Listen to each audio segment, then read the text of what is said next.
और डॉक्टर संदीप, और ओवरऑल मतलब जो जो भी कुंभ का ये अब ये धर्म है कि राजनीति है कि ठेका पट्टा है, इस पे आपकी एक टिप्पणी। और फिर अगर ये इतना है तो 10-10 हजार 20-20 हजार करोड़ खर्च करके आप आप फिर उसमें 3-4 महीने में एक तरह से स्वाहा हो जाएगा।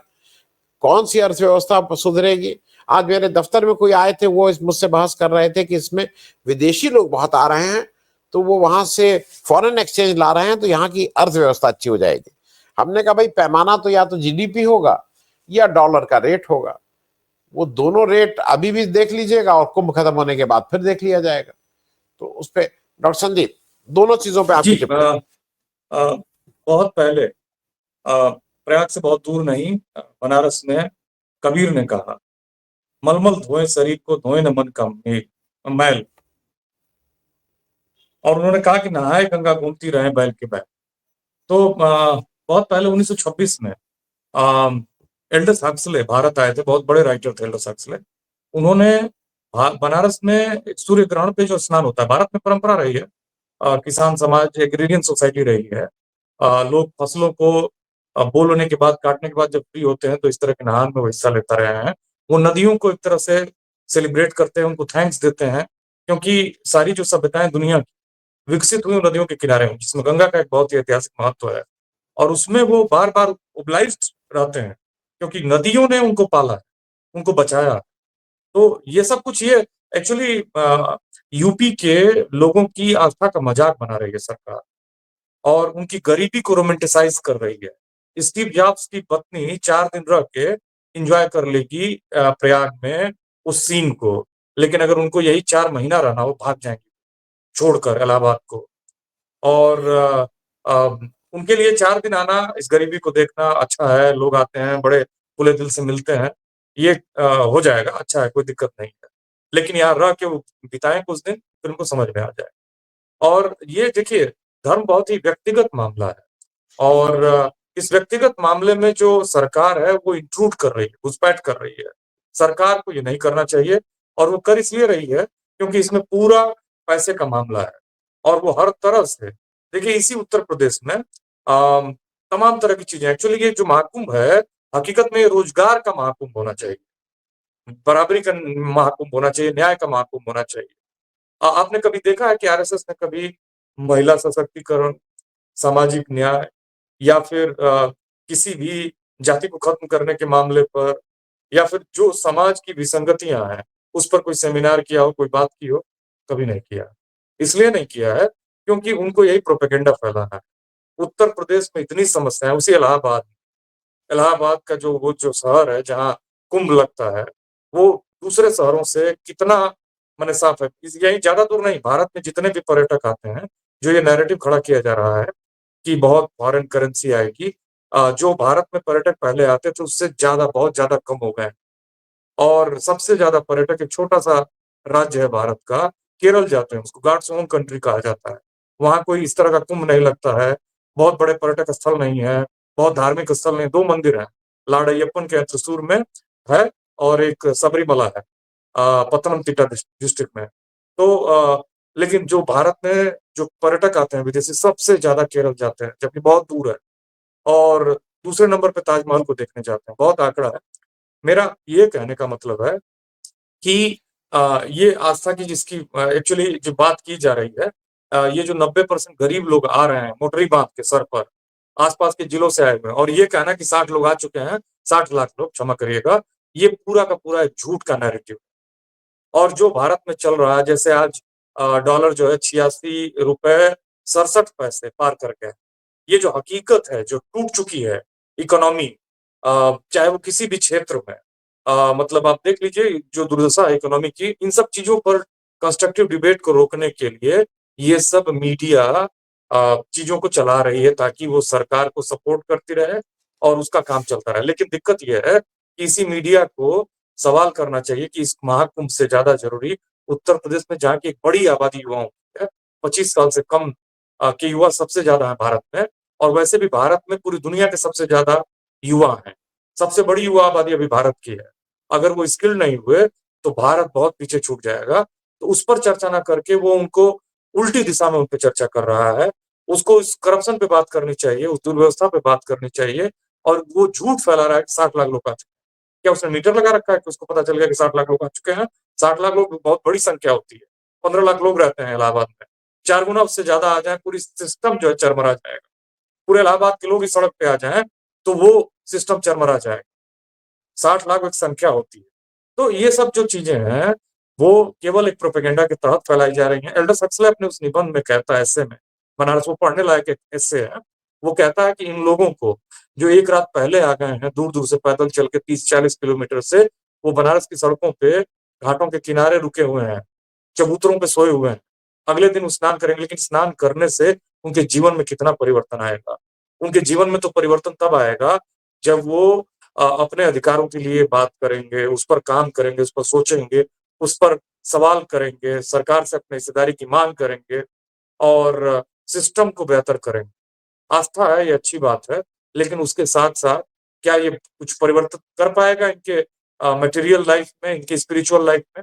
अब आप बात कर रहे हैं पाप धोने की।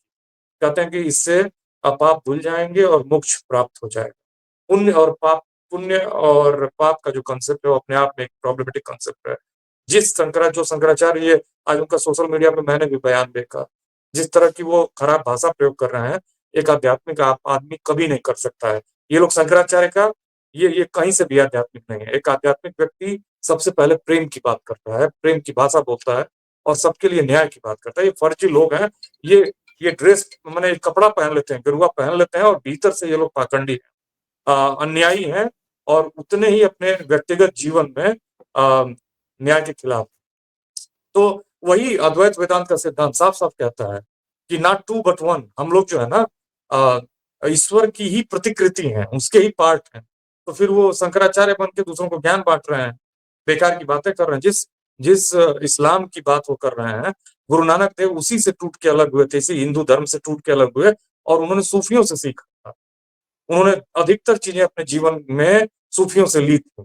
उन्होंने इसी माने उन्होंने जो हिंदू धर्म का पाखंड है उसका मज़ाक उड़ाया, तमाम धर्मों का पाखंड का मज़ाक उड़ाया। कबीर ने लगातार सवाल किए। तो ये जो चीज़ें हैं, देखिए उत्तर प्रदेश में किसी भी इस कुंभ की ज़रूरत कितनी है, कितना नहीं है, उससे ज़्यादा यहाँ पे एजुकेशन की ज़रूरत है। 2025 आ गया है, 70% जेनुइन जो लिटरेसी होगी उत्तर प्रदेश की, 50% भी नहीं होगी। कब जागेगा उत्तर प्रदेश? क्योंकि लोगों को धर्म की अफ़ीम खिला के और लंबे समय तक उनका शोषण करते रहना है, पैसा उनका हड़पना है, उनके अधिकार हड़पने हैं। तो ये नैरेटिव खड़े किए जा रहे हैं जिसमें मीडिया को साथ लिया गया है। और मीडिया जो है, जेनुइन सवाल करने की जगह पर वो अ अपना स्वार्थ सिद्धि कर रहा है। जैसे अब पूरे भारत में, अब जैसे आसाम में 3 बहुत महत्वपूर्ण त्योहार हैं, रंगाली, बिहू, भोगाली बिहू और कंगाली बिहू। वो तीनों 3 फसलों के क्रम में मनाए जाते हैं। हमारा जो एक्चुअली ये जो त्योहार है, ये जो मकर संक्रांति है या फिर जो स्नान है, पूरे भारत में, आप तमिलनाडु चले जाइए, पोंगल इतना महत्वपूर्ण त्योहार है, इतना महत्वपूर्ण त्योहार है कि सारे लोग, वो जो पहले की सभ्यता थी, भले वो शहरों में रहते हैं, लेकिन उसी तरह से खाना बनाते हैं घर के बाहर और उन्हीं ट्रेडिशनल चीज़ों की पूजा करते हैं और उसको शामिल करते हैं, जो उनकी कृषि वाली चीज़ों से जुड़ा हुआ था, चाहे वो केरला हो, चाहे वो आंध्रा हो, हर जगह।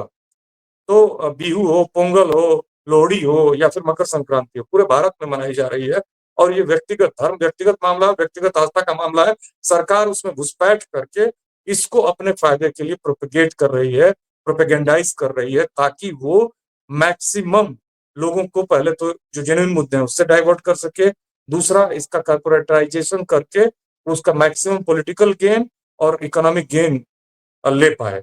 कहीं कोई मतलब ऐसी सिचुएशन नहीं है जैसे कि उत्तर प्रदेश किसी भी तरह से, किसी भी एंगल से एक ऐसा प्रदेश कहा जा सके। आपको याद होगा कि उत्तर प्रदेश में कांस्टेबल्स की भर्ती का रिजल्ट आया था, लेकिन आज तक पता नहीं चला कि उसकी ज्वाइनिंग हुई है या नहीं है बच्चों की। विद्यार्थी 5 साल से 6600 भर्ती वाले, क्षमा करिएगा 69,000 भर्ती वाले 5 साल से लखनऊ में आंदोलनरत हैं। उनके मुद्दों को सुलझाया नहीं गया। तमाम जो कर्मचारी हैं, वो कॉन्ट्रैक्ट पे ₹10,000 पे मतलब काम कर रहे हैं। शंकराचार्य अगर व्यक्ति हैं, तो उनको इस सब चीज़ों पर भी सोचना चाहिए। कोई भी व्यक्ति आध्यात्मिक जो हो, जो सेल्फ रियलाइज़ेशन की बात करता है, पुण्य और पाप की बात करता है, वो सबसे पहले लोगों के जीवन में कम से कम एक मानवीय स्थिति को देखना चाहेगा। उत्तर प्रदेश की 25 करोड़ जनता में से 15 करोड़ लोग इतनी अमानवीय स्थितियों में रह रहे हैं, शहरों के फुटपाथ पे सोते हैं, जबकि उत्तर प्रदेश के शहर शहर कहलाने लायक नहीं है। भूल जाइए स्मार्ट सिटी, वो शहर होने के पैरामीटर्स जो होते हैं उसको पूरा नहीं करते हैं। तो इस स्थिति में वो सवाल कौन करेगा, कौन पूछेगा? अभी बरसात आएगी, वही अल्लाहपुर का इलाका। अच्छा, एक और बात मैं बता के अपनी बात खत्म करता हूँ। इत्तेफाक से अभी बात कर रहे थे हमारे साथी अकबर की। एक्चुअली ऐसा कहा जाता है कि इलाहाबाद जो नाम है ना, इसी कुंभ को देखने आया था अकबर, और अकबर ने जब देखा कि इतना श्रद्धा की भीड़ है, आस्था की भीड़ है, उसका दिल बहुत खुश हुआ और उसने कहा कि इस जगह को अल्लाह आबाद रखे, और अल्लाह आबाद के नाम पर उसका नाम इलाहाबाद पड़ता है। और ये कहानी है, और ये सच्ची कहानी। अल्लाह इसे आबाद रखे, इस जमीन को, इस जगह को। उसने देखा कि लोग इतनी आस्था के साथ आ रहे हैं, इतनी उनकी इस प्रकृति में आस्था है। उसके देखने के बाद उन्होंने कहा कि अल्लाह इस जगह को आबाद रखे। उसके बाद उसका नाम अल्लाह आबाद से बिगड़ता बिगड़ता इलाहाबाद हो, और ये उसका इतिहास है। तो मेरा कहने का मतलब कि कुछ मुट्ठी भर मुगल थे, कुछ अंग्रेज कितने थे इस देश में? 5,000 अंग्रेज थे, ज्यादातर स्कॉटिश ऑफिसर्स थे जो इस देश को रूल कर रहे थे। ये वहीं के लोग थे जो यहाँ के लोगों को बेवकूफ बना रहे थे। मेरा कहने का मतलब यह है कि कोई भी धर्म सबसे पहले अधिकार की बात करता है, न्याय की बात करता है, पीस की बात करता है, प्रेम की बात करता है। उसके बाद वो शंकराचार्य और इधर उधर की बातें होती हैं। कोई भी, मुझे तो ये समझ में नहीं आता है कि कोई भी बाबा, अगर उसको यौन इच्छाओं पे नियंत्रण नहीं है, उसको लालच पे नियंत्रण नहीं, तो बाबा कैसे हो गया? बाबा तो शब्द जो है उसके लिए गाली है। और ज्यादातर पाखंडी लोग इस तरह की चीजों का ज्यादा लाभ ले रहे हैं और गरीब निर्दोष जनता को बेवकूफ बना रहे हैं, और उनका मतलब उनको एक ऐसे सिस्टम में ले जा रहे हैं जहां से उनका अंतहीन, माने एंडलेस एक्सप्लॉयटेशन किया जा सके। और यही है सब कुछ।